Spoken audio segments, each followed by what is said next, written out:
Some people ask family lawyers who gets to claim the child or children on tax returns when parenting time is awarded 50-50. Or quite honestly, awarded in any way. And the answer to that is you shouldn't be asking your family lawyer, quite honestly, because this is defined by federal tax code.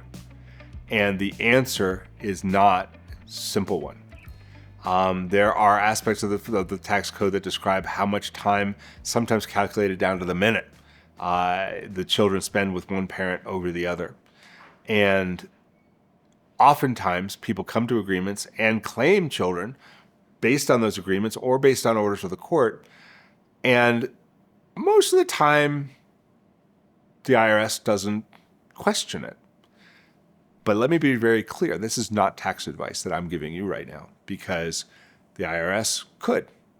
And you should speak not only to your family lawyer, but you should make sure you're talking to a tax lawyer before making decisions, or at least a tax preparer, a CPA, somebody who is versed in federal tax code of that year to advise you as to how to properly claim the child on your tax returns for the state and for the federal government.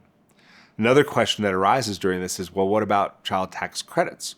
What about refundable tax credits? What about all the other things that having custody or having a dependent can relate to your taxes? And the answer is very much the same. These are questions for your CPA. And if these are questions you have during the course of the marriage and during the course of the divorce, you should clear them with your tax preparer. You should clear them with your CPA, or if you have a tax lawyer, clear them with your tax lawyer, in addition to your family court or your family lawyer, because most family lawyers, almost all family lawyers, are not specialists in tax planning and tax law. And so I want to be very clear that my firm would never give specific advice on this, and neither should any family law firm that does not have a tax lawyer on team. So this is a very important question to be answered. Listen, the easy answer is, people will split years and go even odd. If there's two kids, I'll claim one, you claim the other one. And is there anything wrong with those? No, there's nothing wrong with that as long as the IRS is going to be okay with it. How do you know whether the IRS is going to be okay with it? You check with your CPA. When a case arises where you bring it or the other side brings it to change parenting time, to change or allocate parental responsibility, there often becomes the question of who's going to pay for this. And the answer is typically both sides pay for their own lawyer. Plain and simple. Can that be different? You bet it can. If one side prosecutes the case in a way that is meant to cause the other side to incur excess legal fees that are not necessary, if they make filings that are ill-considered, if they violate the rule that a filing has to be based on actual beliefs of actual facts, if they prosecute just to harass or annoy the other side, then there can be an award of attorney's fees. If during the course of the case they act in a way that expands the scope of the litigation unnecessarily, there can be a award of an attorney's fees. And you'll hear me saying the word can a lot, because that's the word. The court, it is completely up to the discretion of the court, except in one circumstance.